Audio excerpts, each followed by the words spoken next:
आगरा में बुधवार को केंद्रीय मंत्री प्रोफेसर एसपी सिंह बघेल व प्रमुख सचिव पशुपालन दुग्ध विकास अमित कुमार घोष की गरिमामयी उपस्थिति में हितधारकों के विचार विमर्श हेतु संचार रणनीति के विकास पर राष्ट्रीय कार्यशाला का आयोजन किया गया। यह कार्यशाला आगरा के एक होटल में संपन्न हुई। इस मौके पर पशुपालन और डेयरी विभाग DAHD एवं संयुक्त राष्ट्र विकास कार्यक्रम UNDP भारत के बीच 20 मई 2024 को हुए समझौता ज्ञापन MOU को आगे बढ़ाते हुए वैक्सीन कोल्ड चेन प्रबंधन, क्षमता निर्माण और संचार योजना के डिजिटलीकरण पर विशेष चर्चा की गई। कार्यक्रम में मुख्य अतिथि के रूप में उपस्थित केंद्रीय राज्य मंत्री प्रोफेसर एसपी सिंह बघेल ने पशुपालन एवं डेयरी विभाग के WhatsApp चैनल का शुभारंभ किया। इस अवसर पर उन्होंने कहा कि यह आयोजन पशुपालकों से सीधे जुड़ाव और संवाद का एक बहुमूल्य अवसर है। उन्होंने सभी राज्यों और केंद्र शासित प्रदेशों से आग्रह किया कि भारत सरकार की सभी योजनाएं प्रत्येक किसान तक पहुंचें।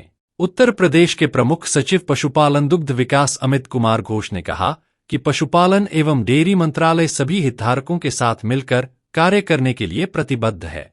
उन्होंने इस कार्यशाला को पशुधन क्षेत्र के सर्वोत्तम नवाचारों, नवीनतम तकनीकों और उभरते अवसरों को जमीनी स्तर तक पहुंचाने का एक महत्वपूर्ण मंच बताया। इस अवसर पर उन्होंने इस कार्यशाला को लेकर ब्रजदर्पण न्यूज नेटवर्क से विशेष चर्चा की। आज भारत सरकार का जो पशुधन, डेयरी और मत्स्य मंत्रालय और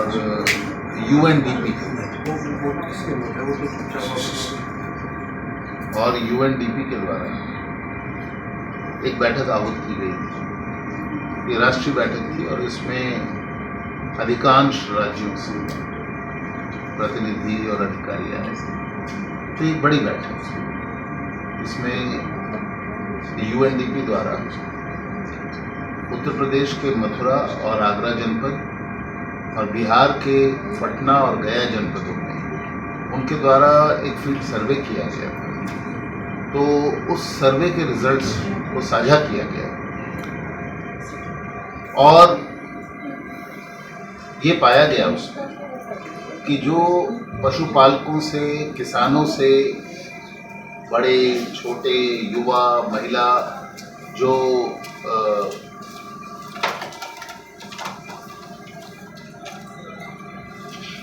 उनसे जो हमारी कम्युनिकेशन स्ट्रेटजी, उनसे जो हम जिस प्रकार से संचार करते हैं, अपनी बात पहुंचाते हैं, वो पूरा सिस्टम ही फ्रैगमेंटेड और वो उसमें काम तो बहुत हो रहा है पर एक समेकित स्ट्रेटेजी का अभाव। तो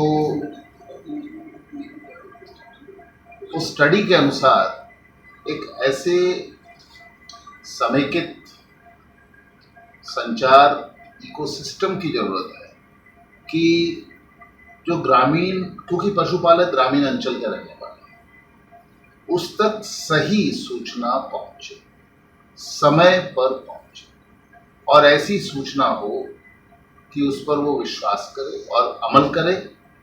और बहुत सारा एंशिएंट विजडम जिसे कहते हैं, पुराना ज्ञान हमारे किसानों के और उनके समुदायों में उपलब्ध है। अब आवश्यकता है कि जो विज्ञान पर आधारित जो तथ्य है, जो क्लाइमेट चेंज से रिलेटेड नई नई उत्पन्न होने वाली बीमारियां, जिनके कारण, जिसे हम कहते हैं बायो सिक्योरिटी प्रभावित होती है, तो उसके बारे में हम कैसे बात करें। तो इसके लिए आज सारे स्टेक होल्डर्स से एक चर्चा की गई और इनको हितधारक कहते हैं। तो सारे हितधारकों से एक समेकित स्ट्रेटेजी बनाने के ऊपर देश के सभी विभाग, सभी राज्यों से आए हुए लोगों के साथ इस पर चर्चा हुई, जिसमें केंद्रीय राज्य मंत्री प्रोफेसर एसपी सिंह बघेल ने काफ़ी समय तक भारत सरकार से वरिष्ठ अधिकारी और UNDP के राष्ट्रीय हेड जो है, आप लोग भी आए थे। तो उत्तर प्रदेश राज्य की ओर से हमने ये बताया कि कैसे हमारा जो राज्य में, क्योंकि बड़ा राज्य है, बहुत सारे एग्रो क्लाइमेटिक जोन्स हैं, बुंदेलखंड की परिस्थिति पूर्वांचल से अलग है, पूर्वांचल की परिस्थिति पश्चिमांचल से अलग है, पशुपालकों की परिस्थिति भी अलग अलग है। तो हमें कैसे अपनी कम्युनिकेशन स्ट्रेटेजी में एक तो उसको समेकित बनाना है, उसमें डिजिटल कंपोनेंट लाना है, और किस प्रकार से हमें इन्फ्लुएंसर्स और जो हमारे चैंपियंस हैं, हमारे पंचायती राज व्यवस्था के अंतर्गत निर्वाचित प्रतिनिधि हैं, और न सिर्फ निर्वाचित प्रतिनिधि हैं, जीते हुए प्रधान के साथ चुनाव हारे हुए लोग भी कम प्रभावशाली नहीं होते, इसलिए उनको भी हम लोग किस प्रकार से अपने इस कैंपेन से, अपने इस अभियान से जोड़े, इस पर चर्चा।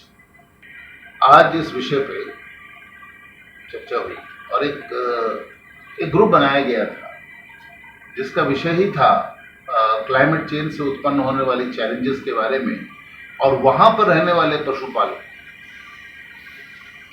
से कैसे बातचीत की जाए, संचार किया जाए, सूचना दी जाए। तो इसमें उदाहरण के तौर पर ये पाया गया कि कई बार हम जो महिलाएं और युवा लोग इन क्षेत्रों में इन तक नहीं पहुंच रहे, कई बार रिमोट क्षेत्र में रहने वाले पशुपालकों तक नहीं पहुंच रहे।